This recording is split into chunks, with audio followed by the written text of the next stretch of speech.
Yeah. I love my HBCU. And boy, I love it, love it. I love it, love it.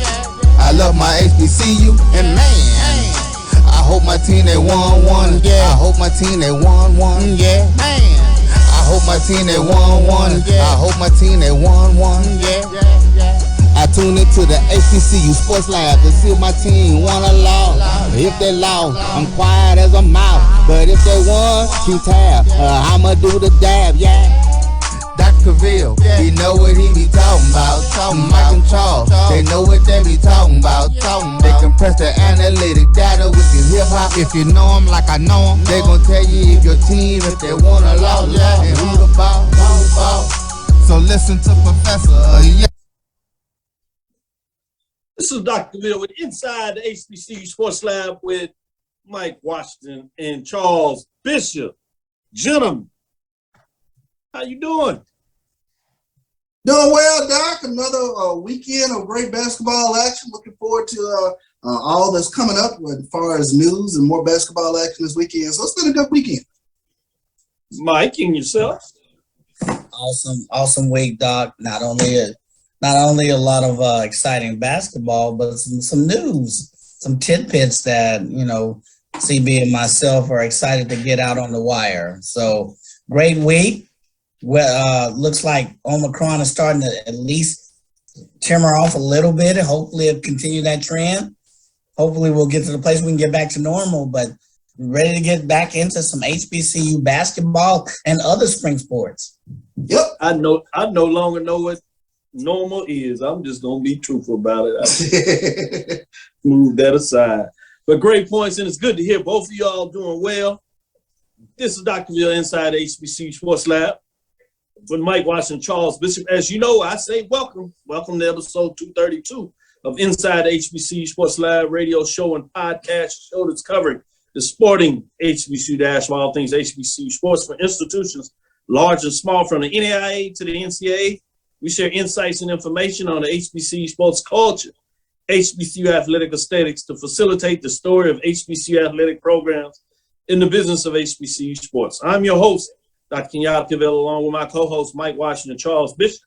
We're filming from our home studios, sending a student signal live to KCOA Short 30 AM studios with Texas Radio Hall of Fame Ralph Cooper in the beautiful home of Texas Southern University from Houston, Texas. With that being said, let me go straight to Charles. What's on your mind? Yeah, well, let's go with the big news of the day as the Colonial Athletic Association announced. You could just say CAA. Oh, you're right. The CAA announced that Hampton University, Monmouth University, and Stony Brook University have accepted membership invitations to join the conference as of July 1st, 2022. We are pleased to welcome Hampton, Monmouth, and Stony Brook as the newest members of the CAA. CAA Commissioner Joe D'Antonio said all three institutions fit perfectly into the framework of the conference vision that calls for our membership to work together to advance nationally competitive athletic programs coupled with outstanding academic programs that empower student athletes as whole persons to strive at the highest level in every aspect of their lives. So that is a statement from the CAA. Yeah, I got to watch the taping of the press conference. I will say it was interesting. I'll leave it at that. Mike Washington, what are your thoughts? I think it's interesting. I think there's more to come with that announcement. I'll just leave it at that. So, all right, no doubt. Well, with that being said, what's on your mind? News of the day. That would make the assumption that I actually have some news.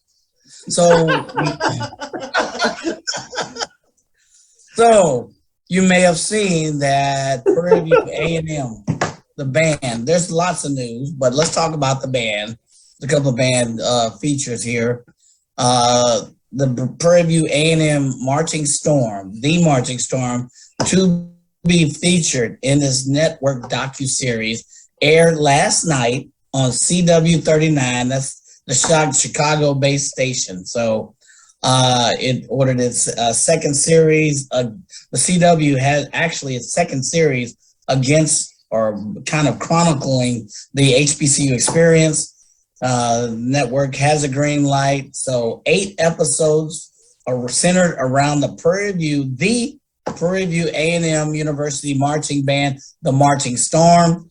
So it debuted. Of course, it will switch to February once we get into the moods of February, but Monday, 8 to 9 Eastern Standard Time. And then it will, I think, move, and once again into February, it will move to, I think, Sundays at 9 to 10 p.m. Eastern Standard Time. So saw the first episode, really good focus on all aspects of the student band experience, not only about Prairie View, but at a typical HBCU, because there are going to be some issues that and commonalities across all band students. So I'm glad they didn't just focus on the band aspect. They focus on the lives of these young individuals. They focus on the culture. They focus on the uniqueness of the band. So very good. If you get a chance, please check it out. You don't have to be a Prairie View fan. Be a band fan. Be a HBCU band fan. So again, right now, 8 to 9 on Mondays, and once we get into February, it'll move to 9 to 10 Eastern Standard Time. The March is the name of the show. Good deal, good deal. I want to get into some more conference churning. Man, Gulf Coast Athletic Conference. Yeah, I saw you. GCAC. GCAC punches back. Dr. Kiki Barnes punches back a little bit too. They extended membership to Oakwood University, Wiley College, and Southern University. Yeah, that is Oakwood University now. It used to be Oakwood College for a lot of folks. What's intriguing to me, obviously, now the GCAC goes to 8 members, maintains their automatic bid to postseason play in terms of the NIA, with at least basketball, women's basketball, some of the other sports where they have a minimum of 6. But if you recall, it was Xavier, and they left, but they went to the Red River Athletic Conference that they felt was more conducive.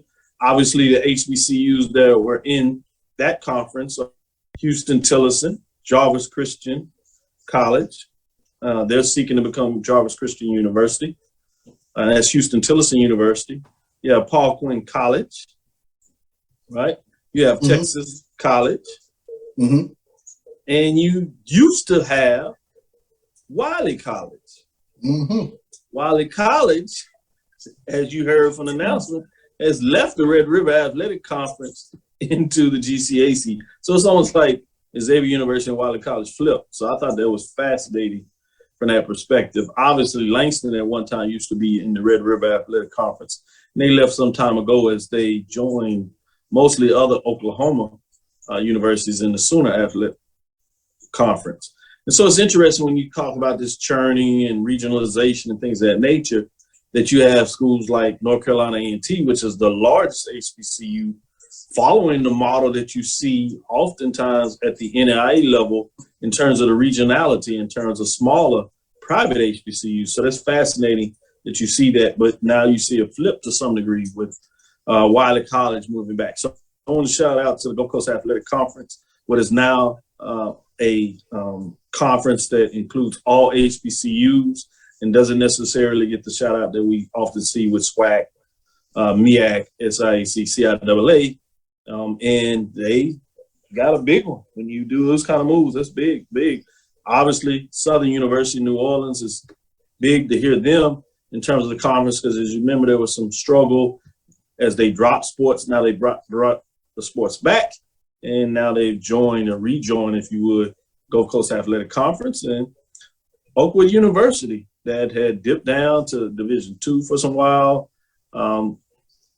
Division III, I should say, also associated with the private association, but now they decide to get in and fill out their NIA application, and it looks like they'll be moving to the Gulf Coast Athletic Conference. I did want to ask you, Charles, what are your thoughts on that a little bit?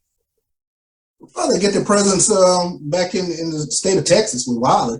coming back into the fray, and Oakwood as well. So it looks like from a geographic standpoint, those schools coming into the GCAC, they fit, and you look to see what they bring to that conference. Mike, any thoughts from yourself on that? No, it's a very strategic move. So with Wiley joining in as CB put it, and with Oakwood coming in, they have more of a presence in kind of the Texas area, the Red River area. So I think proving this is more of a formality. But I think it's a great strategic move for the GCAC, but it serves as an example as to how conferences are now approaching league expansions. I think it kind of gives you kind of an idea in terms of the factors they're looking at. Are they looking at regionality? What's the focus? It may be different for some conferences, but this is one more example. They're looking at regionality. They may be looking at travel. They may be looking at market fit. They may be looking at what schools fit within the frame of their conference. So I think it's a great move for the GCAC. I think it's a strategic move. You mentioned punchback, Dr. Cavil. Yeah, I meant that because from the standpoint is like, I know Dr. Kiki Baker Barnes was shocked in a lot of ways when Xavier made the move. It wasn't quite as open, and not to study chapter be there. So the fact that not that she was looking to do that, but that you get into somebody else's backyard in a conference that obviously Xavier thought was a better fit for whatever reason, as Mike puts out there. But then you have the vice versa, or Wiley College sees that it's a better fit to go to Gold Coast Athletic Conference. It's interesting.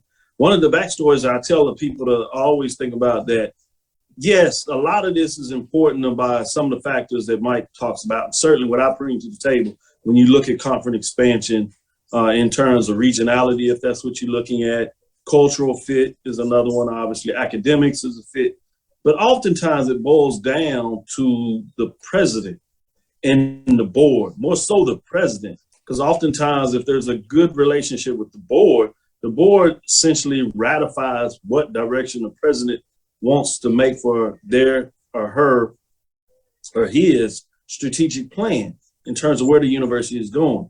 And if you follow NEI and the presidents that are associated with Dillard, Xavier, a lot of those presidents have a great relationship in clusters. So I'm intrigued to see how the relationship between Dr. Kimbrough at Dillard University, even though he's leaving, may have played a role in terms of the president of Wiley College. They have a very good working relationships, along with the president, Dr. Smothers, that's over there at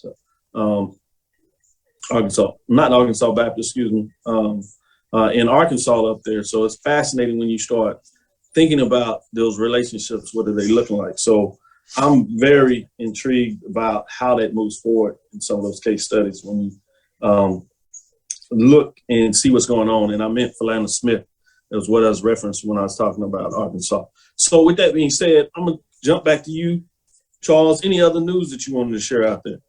Yeah, let's take a look at the basketball weekly honors here in the SWAC. We'll start on the women's side of the ball. The SWAC is tabbed Alabama A&M's Darian Lewis and Jackson State's Amisha Williams-Holiday for SWAC women's basketball weekly honors for their outstanding performances. Let's take a look. Player of the week, Darian Lewis had back-to-back dominating double-double performances this past week against Texas Southern. She scored 26 points while collecting 18 rebounds. Against Prairie View, she contributed 27 points for the Lady Bulldogs while tallying 10 rebounds. So for the week, she averaged 26.5 points per game along with 14 rebounds. And the impact player of the week was Amisha Williams-Holiday, dominated under the basket. Back-to-back double-double performances while shooting 62% from the field, averaging 21.5 points per game and 10.5 rebounds for Jackson State in victories over Bethune-Cookman and Florida A&M. So those were your players of the week on the women's side of the SWAC and impact players of the week. Why'd you have to say against Prairie View? You threw emphasis and be like, against Prairie View. You just had to you threw emphasis on that. I'm sorry. My bad. I do want to get into some. I didn't catch it. I was like, ouch, that hurt. I know they're not doing well, but man, did you? You were like against Prairie View. I was like, man. So, Charles, you did the women's. Mike, you have the men? Yeah, but or you want to let Charles jump in and get him in as well? I'll go ahead and get him in. Since he's on a roll and he's able. Yeah, since you on a roll. Well, watch this. You on a roll. SWAC Men's Basketball Weekly Honors. The SWAC has tapped Prairie View A&M's Juwan Daniels. Nice. That's why I wanted him to do it. That's why I wanted him to do it.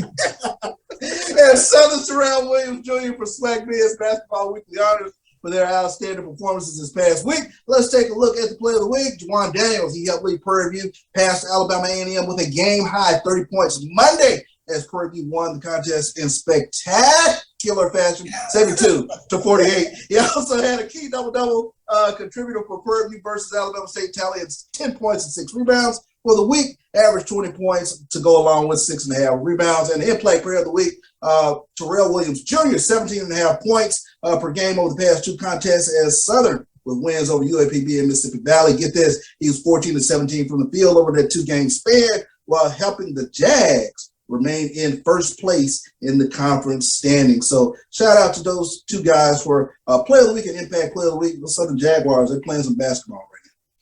Great point. Before we get in this break, I did want to talk about North Carolina A&T track and field. That was my point.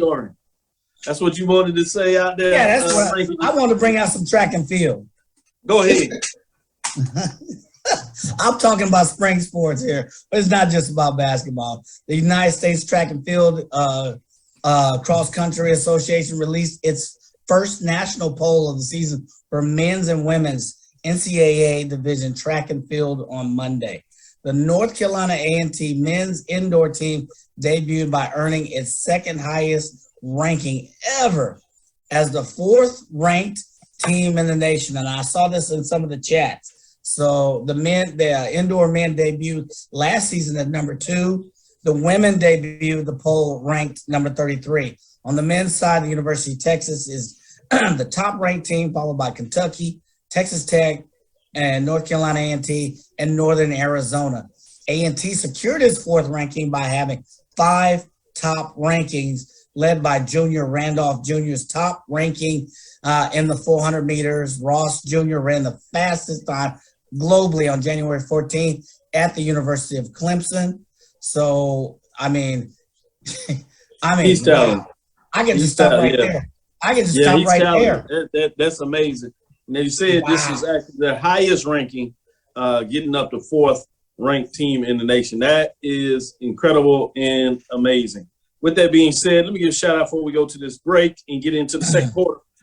We have Sherman Miller, Lonnie Shaw, Chuck Hunt out here getting it in. Kevin Crawford, Juan C. Hill, I should say, says, "What's up, Doc?" No doubt about it.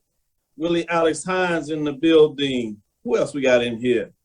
Noel Price, G. Boom Holly, always in here checking us out. George Walker, Anthony Mackey, Santora Black, Fred Whitted, Edwin Dwight Moore, Christopher Darrell. I see y'all.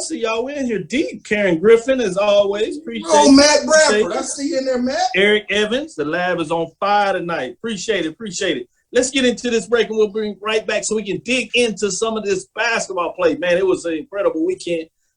Big-time games and big-time shots.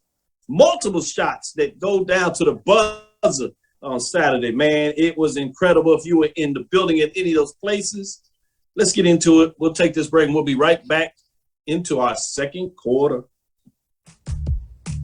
Nope. Come on, him. Ooh, I like him.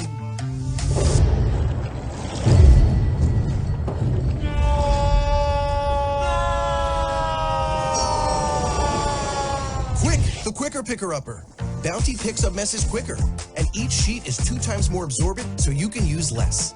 He's an 8. He's a 9. Bounty, the quicker picker-upper. Supermarket sushi, really? No. Wait, Troy, you work here? I'm never not working. Like Head & Shoulders Scalp Shield technology, up to 100% dandruff protection, even between washes. Never not working, huh? Oh, Troy, you're such a good teacher. Yeah, I know. Never not working. Never not working. Never ever not working. Are you serious? Never not working. Dandruff protection that's never not working. Head & Shoulders Scalp Shield technology. Maureen is saving big holiday shopping at Amazon, so now she's free to become Maureen the Merrier. Food is her love language, and she really loves her grandson. Like really loves. From novice to aficionado, find yourself here. High quality cigars plus personal customer service.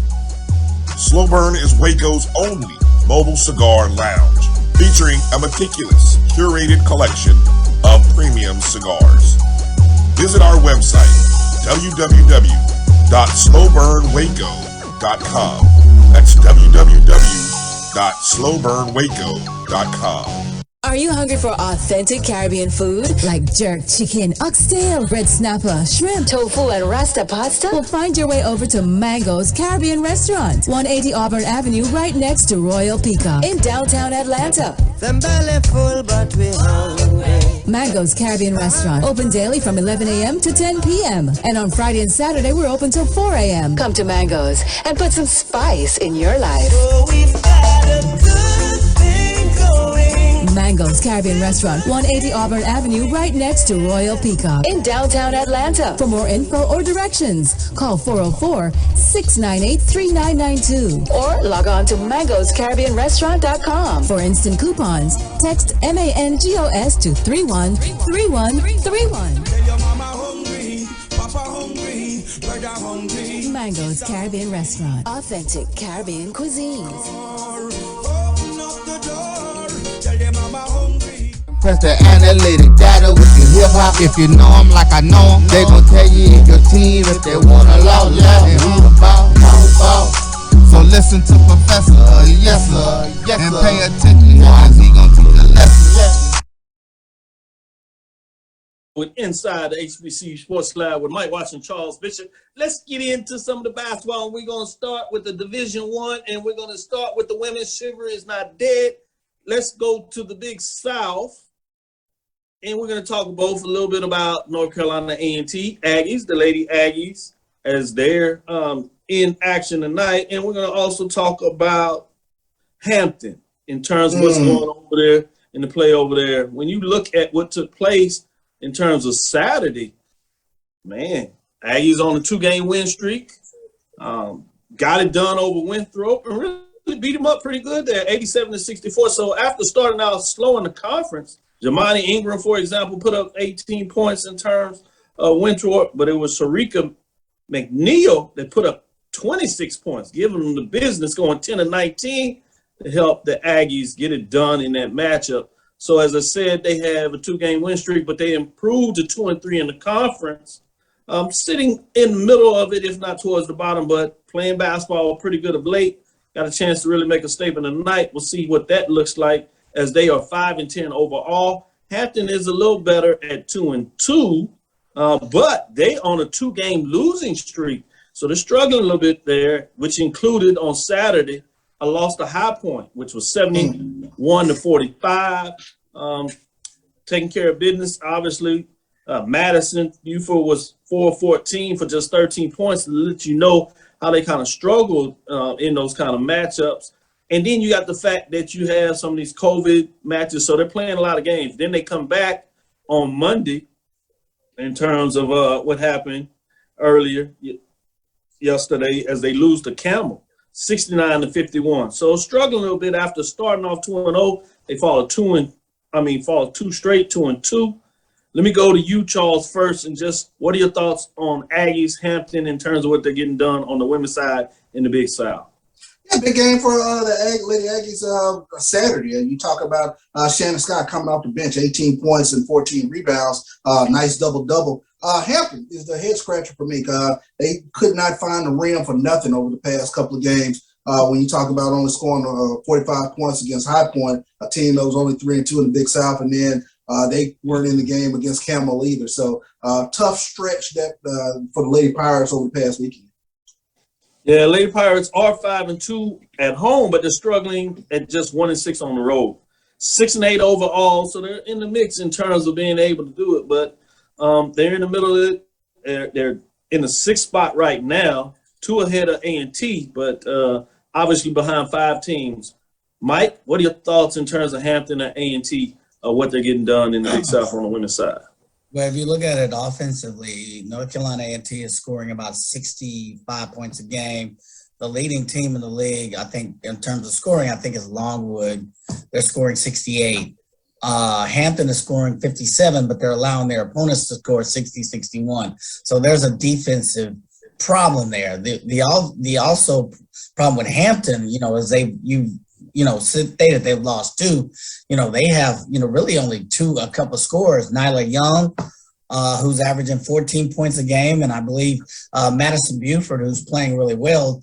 North Carolina A&T, on the other hand, has 2 or 3 players that are playing really well. Jasmine Harris, of course, averaging 12 points a game. And then, of course, you have Shannon Scott, who's averaging, 14 points a game. And they have a couple of others, Sharika McNeil, who are stepping up to the plate. But if you look at scoring, you have more scoring on the North Carolina A&T. They're more competitive. That's why they're in the middle of the pack, whereas, you kind of scratch your head, as CB alluded to, and wonder what's going on, particularly on the defensive side. Let's shift to the OVC, Tennessee State. They split their Thursday-Saturday matchup. They lost their last contest, which was really the big one, to Austin Peay, because they sit tied with them at 5-2, but they lose that head-to-head tiebreaker and pushes them out of that spot where they've been right there with Belmont if they got it done. So it was really tough. I got to see that game, a lot of it. And while they got a big victory over Southeast Missouri State, 68-53, it was Saturday where they were leading for the majority of that game until late in the game, and then kind of went back and forth. Austin Peay was able to get it done late in the contest as they win that game 72-69. So that threw me off a little bit when you talk about that. But that's what's going on in terms of what you look much of the OVC. Let's get into the MEAC a little bit more in terms of what took place there. So it's big matchups, big games that were going on in terms of that Saturday split. Obviously, we came in there looking to see what Norfolk State was going to do. To some degree, wanted to see what Morgan State. In terms of Saturday, you got Norfolk State beating up on Coppin State 71-60, big win there. Morgan State was 67 to 61 over Howard. Some people may have thought a little upset there, but then you had that game on Monday where you had the Morgan State, Norfolk State. Norfolk State got it done, winning by 12, 64-52.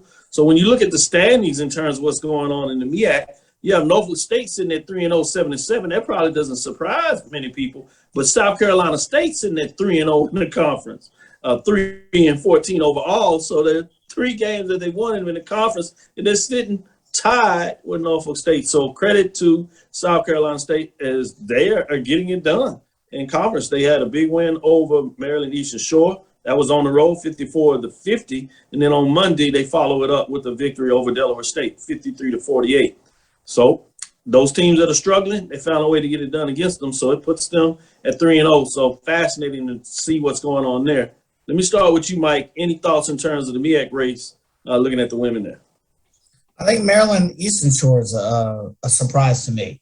You look at the race, I still think it's wide open game, but Maryland Eastern Shore, I mean, you look at their, they're leading across the board in a couple of areas. So I wonder if they're out for the count. They 63 points a game. Morgan State's averaging 61. And then you look at, top defenses, it's the same 3. It's Morgan State, Norfolk State, and Maryland Eastern Shore. So you wonder when it comes to tournament time, who's going to really rise above and really, show, what they're made of. The other stat along the line is kind of, rebounding and field goals. So yeah, you got to look at it. Maryland Eastern Shore, field goal percentage, they're at 43%. And then, there's a couple of stats where they're up. So I don't think we went into this season expecting that from the Maryland Eastern Shore women's basketball team. That's the one big surprise, at least to this point in the season. I want to get your thoughts on that, Charles. Morgan State over Howard. A little bit of upset to me, 67-61. So they said 2-1. Did that give you any pause, or was some other games that you were looking at more? South Carolina State, that's the one that kind of jumps out for me. They come into conference play, on 14, and all of a sudden they're 3-0 in conference play. And Right. they could come out and get a nice win over Delaware State this past Monday. But you talk about Jaya Hicks. She got all of her 3-point shots. She got hot. They out-rebounded the Hornets 50-39. So you take your hat off to South Carolina State. They bear watching going forward. Like I said, 0-14 coming into conference play, but you get off to a hot start in conference play. Like you said, tied right there with Norfolk State, right up there at the top of the division. Do we think South Carolina State's gonna make the distance though? That's one question. But we can celebrate them where they are. I mean, we'll get a chance. We're gonna follow week to week. But I understand what you're saying. Don't get too sad. It's not gonna last too long. I got it. It's a data point. It's a data point.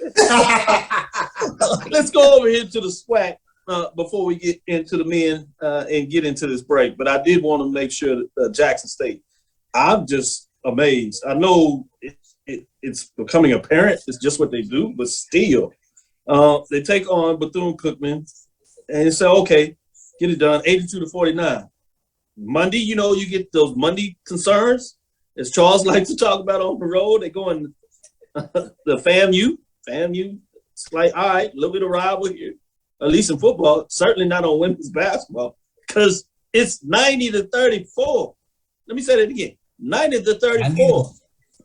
When you break it down, they had 2 quarters where they only scored 7 points. As you go deep in the game, usually, you start putting the subs in, somebody's able to score. It didn't work. It didn't hum just to make sure they showed you that they were serious. In the second quarter, they only allowed 8. The first quarter is when they were just getting warmed up. They gave them 12. I mean, I've never seen anything quite like this in a long time, especially in terms of a conference race. I'm just amazed. You got to give some shout out to Jackson State in terms of what they're getting done. Obviously, Southern is right there, 61. They're winning quietly, but, it's impressive. I mean, you just got to put it out there. It's impressive. Women's, men's basketball, that's impressive. Wake up the echoes of Sadie McGee, Shirley Walker. I'm telling you what Jackson State's head basketball coach, Tamika Reed, is doing with this program. It's nothing short of phenomenal. Doc, they had a 30-point third quarter, and then they locked down FAMU for only 7 points. I mean, you take a look at it. Say that again. FAMU scored how many total points? 34? And they had a 30-point quarter? Jackson had a 30-point quarter in the third quarter, and they held FAMU to only 7 points in the third quarter and the fourth quarter. I mean, when they lock you down, they lock you down. So it was a Monday night statement, if you will, something to help the football guys. Hey, we did it. Your turn next. One of those type things. So I tell you what, it's very impressive, and what Misha Williams-Holiday is able to do night in, night out, double machine. Deja Rogan knocking shots down. They get bench support as well. They're just a total team package. It'll be very worth watching. Deja Rogan twisted her ankle a little bit in that Monday night matchup. We'll see how her health is going forward, but it should be very interesting. They have been a dominant 7-0 start. Man, you talking about just looking for somebody to twist their ankle. You beat people by 50 points, whatever. You got plenty of time to get well. I mean, you're right. But let's look at some of the other teams that I go to you, Mike. It's interesting to me because you had Alabama A&M. They did really well on this Texas road trip. They won 2 straight. Alabama State did the opposite. They lost 2 straight.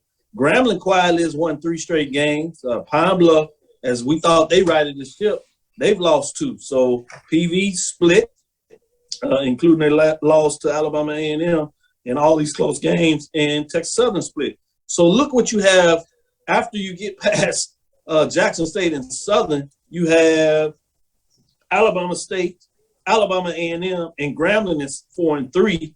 Not finished yet, because you have Pine Bluff, Prairie View, and Texas Southern all sitting at 4-4.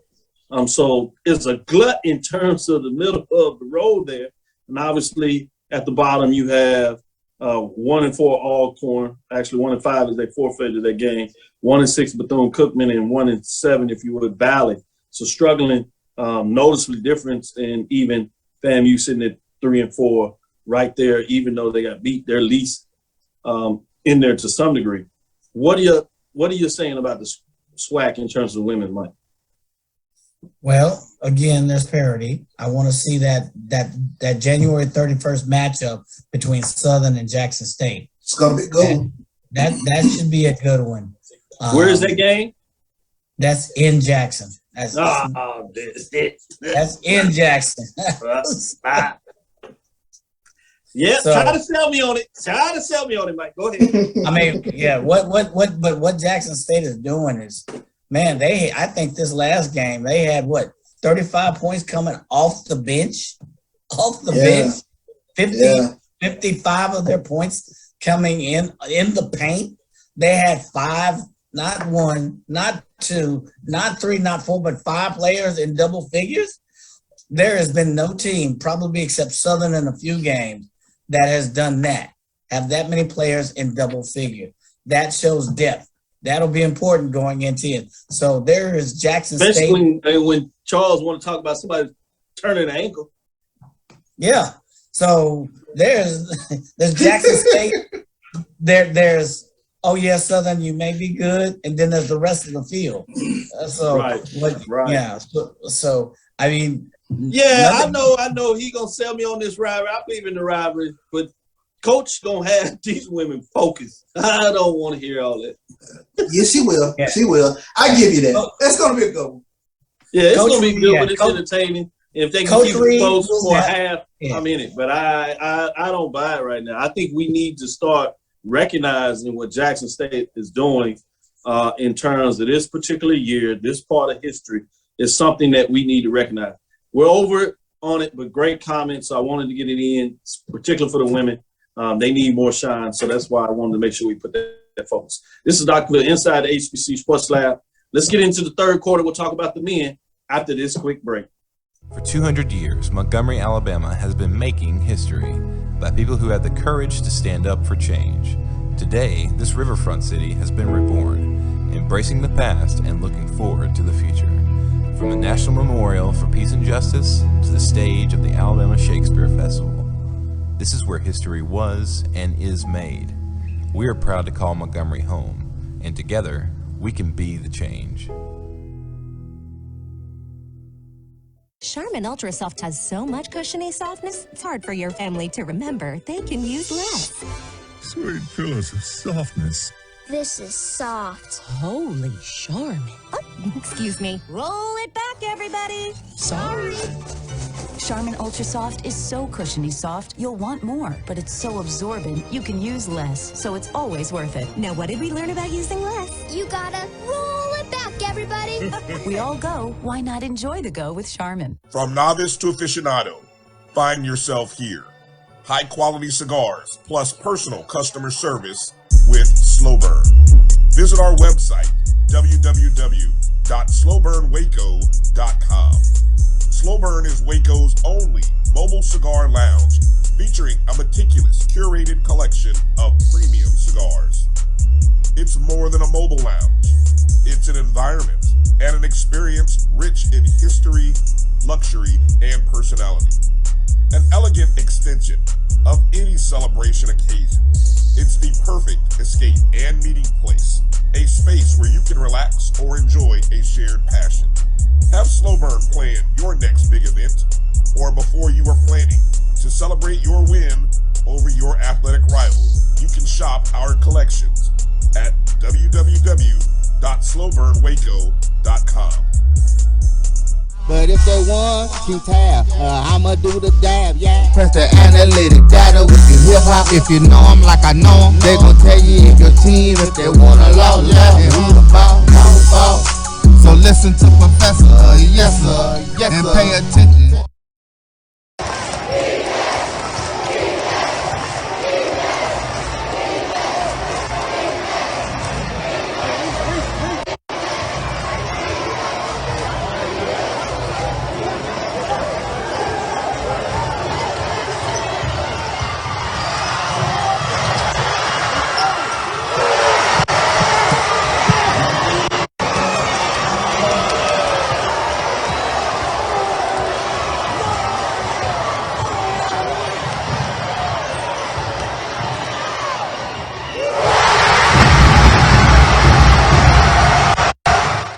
sharpshooter. He'll put it on the floor and pull up for a deep three. What's that we do, ladies and gentlemen?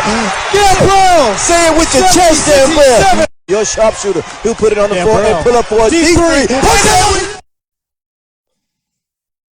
This is Dr. Cavil inside HBCU Sports Lab. Man, if you're not watching HBCU basketball, it's on you. It's your fault. You can fall in love with all this other stuff you want. Man, you talking about some big-time games, big-time matchups. I take, for those who don't realize, we got floor seats. Deuce and I.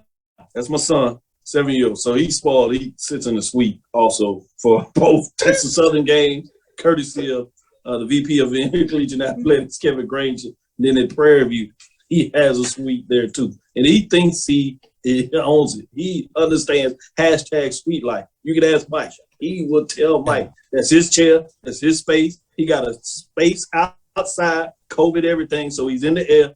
Whether it's cold out there, he having stuff on. If it's warm here out there, he got his band gear stuff together, hat, whatever that I allow him to take in there. And he sits in a certain chair. He asks food to be brought to him. I'm like, man, this is dangerous. This is dangerous. I hope you understand what you got going on. So we at the game. His mom, Alabama A&M, bless her heart, she's the president of the Houston chapter. And so he's like, I got to get the mom. She says she's at the game. So he's rushing. So we leave. So I'm watching this on the video. I just literally park in Texas Southern for coming from Prairie View, and the shot comes off. He's like, what was that? I said, he hit the shot. So he's like, oh, he's all over the place in the back of the truck. He said, let's go, let's go. We come in Texas Southern, they just beating down on Alabama A&M. So it's crazy up there. There's also a big shot against A&T. We're going to start with the Big South. Campbell did in A&T in terms of big shot. So they're not showing them much love in terms of the Big South. Tough weekend when you talk about A&T. Tough weekend. Let's start with that. Hampton gets a big win over High Point. Overtime, 68-64 thriller there. A&T looks like they're going to get it done at home. Corbett Center, as they talk about, right? Club Corbett. Campbell says not so fast. Tough loss because you were looking at that they were going to be able to maybe put in position against that game against Longwood to make it go down for the division championship. They go to 2. Longwood is undefeated. They lose to Campbell on the shot. It's quiet in there. They can listen to it. Yeah. I watched. So that's the one thing I will say about having HBCUs in these multiple conferences is you have them playing over different days. So you have a chance to watch more games traditionally than I watched. So that happened on Saturday. You had Hampton lose big to Longwood. So that's the indication of maybe what's going on with Longwood is they look serious in terms of the business of Big South.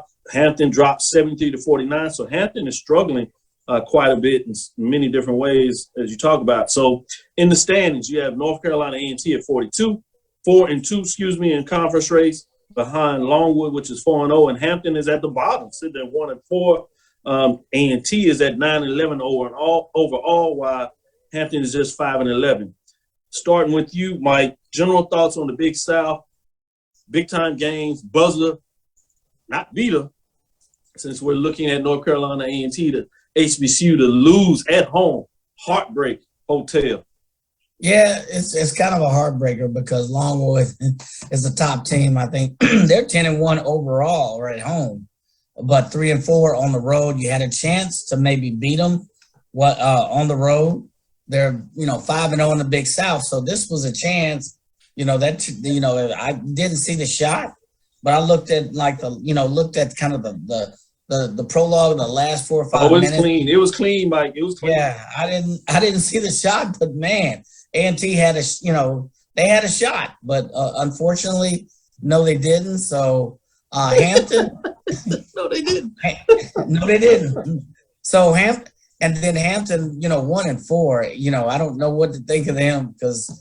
I mean, we can leave Hampton out there later. They went over to CA. Maybe they can resurrect themselves over there because the Big South is not showing them any love as they exit out the building.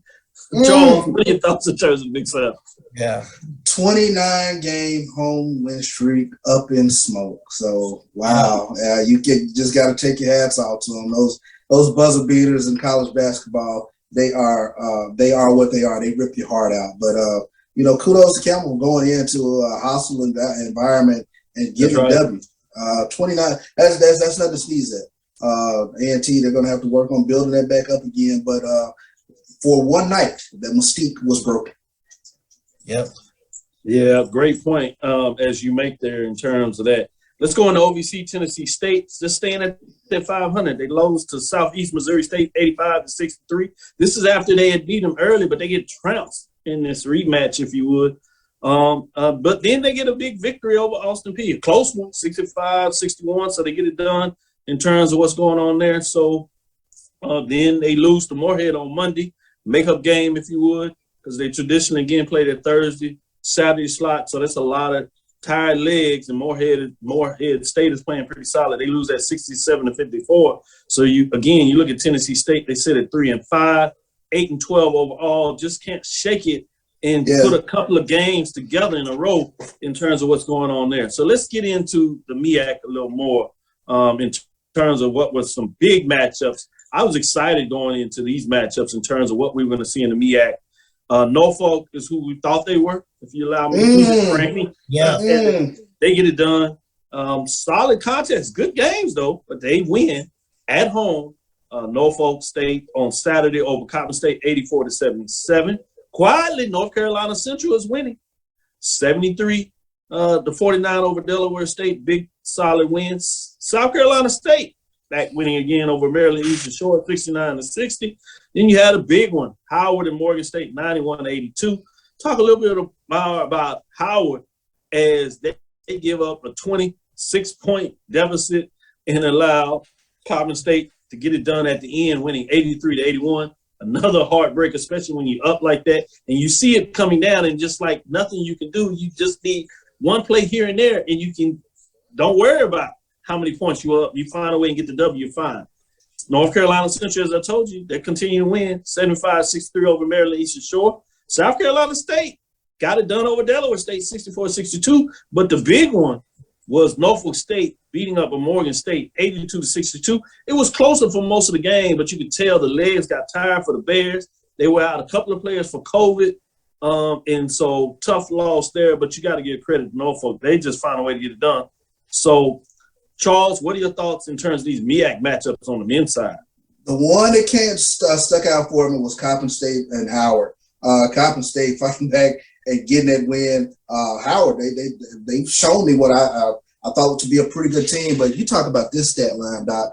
Ty Corbett, 25 points, 22 rebounds, 11 offensive rebounds, 11 defensive rebounds. One of them old Charles Oakley stat lines from back in the day. But you talking about being a monster against Howard. He had a huge game. Big win for Coppin State, 3-1 in conference play this far.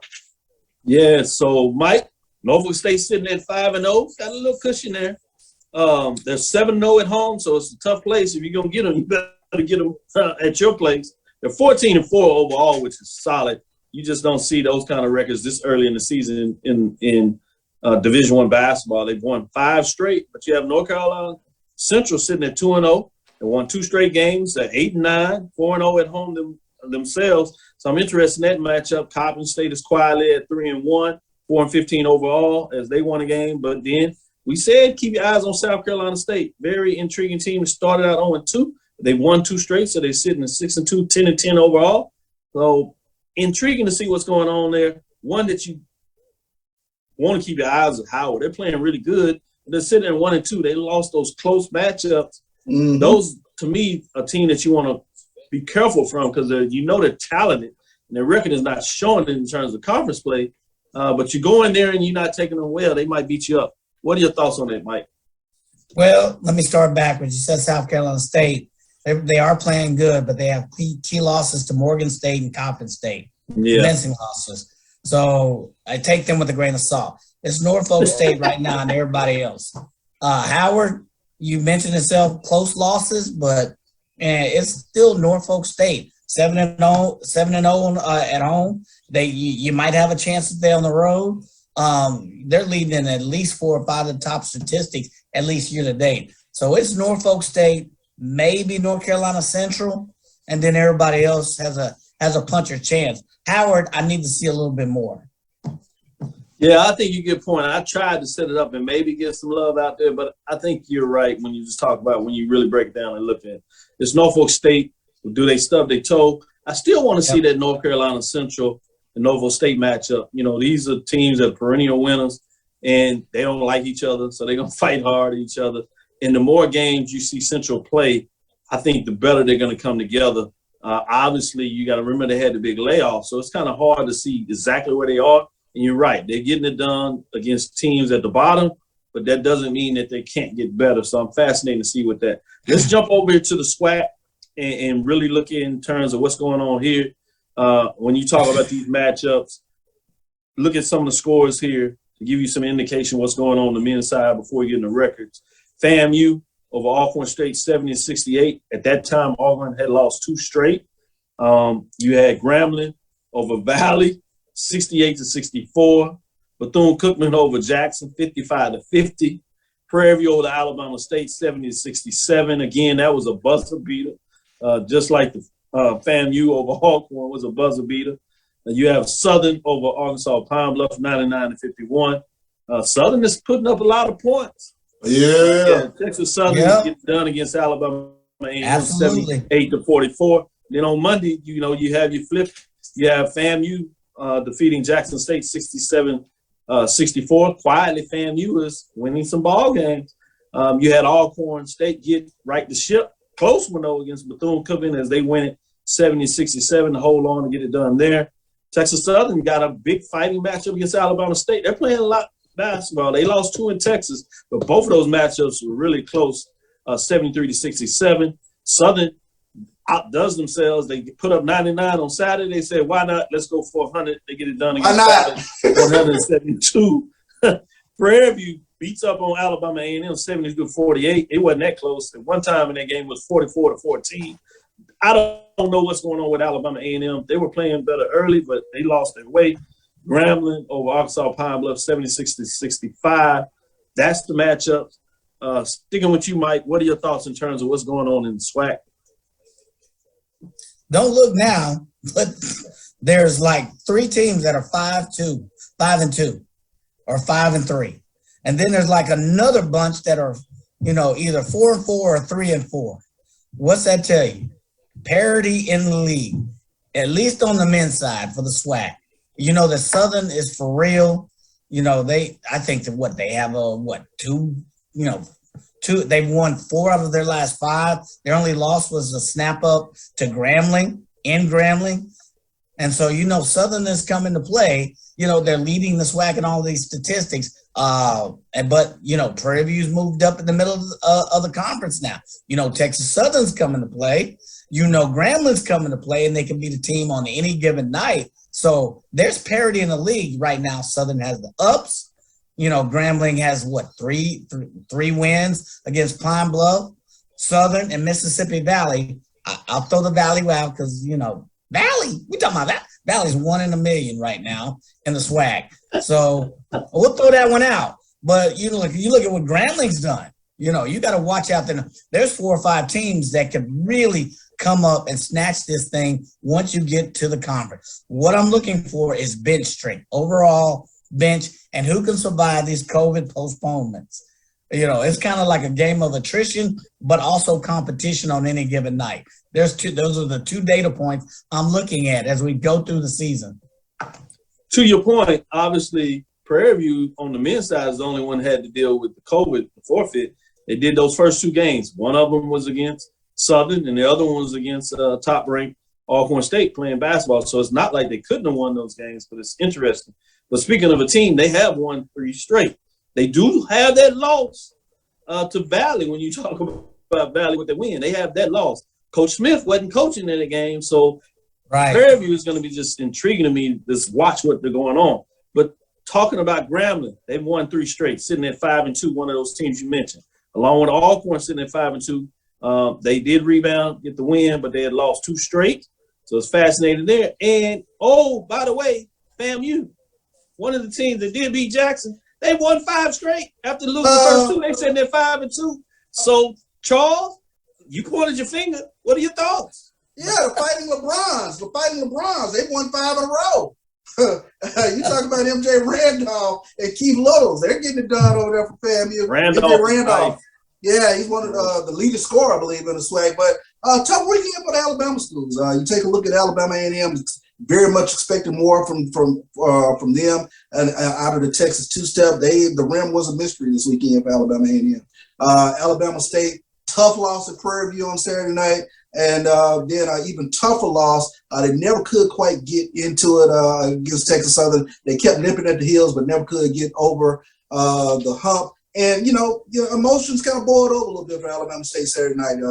Coach Mo Williams got kicked out. They had another player that was ejected. So just a frustrating weekend for Alabama State. But shout out to Florida A&M. They got it. They got something rolling over there. And then Texas Southern. That was the physicality of Prairie View and Texas Southern. That's something that I'm going to keep an eye on as we move further into February and getting into March.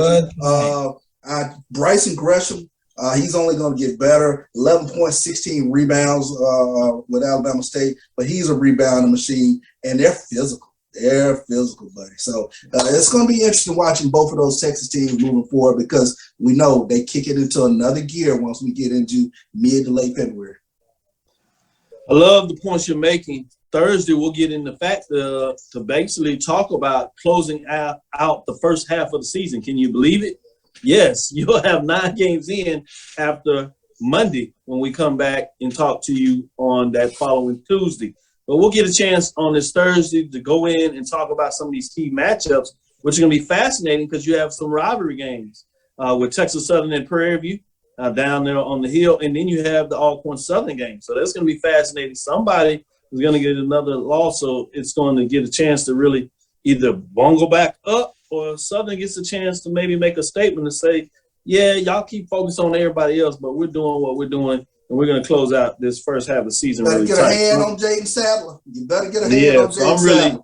I'm really interested and see what goes on after this first matchup. So we'll get into a little more of that on Thursday to give you some keys to look at some of the key matchups coming up this Thursday, Saturday, and Monday in terms of all these Division I HBCUs. And then we'll also give you some updates in terms of NIA, SIAC, CIAA. We'll get in there and give you a little matchup in terms of what's going on there. Had some big games over there as well as you start to see some teams separate themselves in the NIA and at the Division II level in those respective conferences. That'll do it for us in terms of the games going on here. I did want to shout out, so we talk about SIAC, Kentucky State, Albany State in terms of the men's volleyball. Kentucky State earns their first win ever. Also saw that programs in there, so it's fascinating to see getting it done on the volleyball, getting some good information out there. Limelight for the SIAC, fascinating a little bit there. Thank you for listening to Inside the HBCU Sports Lab. Make sure you share our podcast with your friends and colleagues. What you want to say there, Charles? Yeah, National Signing Day right around the corner next Tuesday. You just gonna throw that out there like that.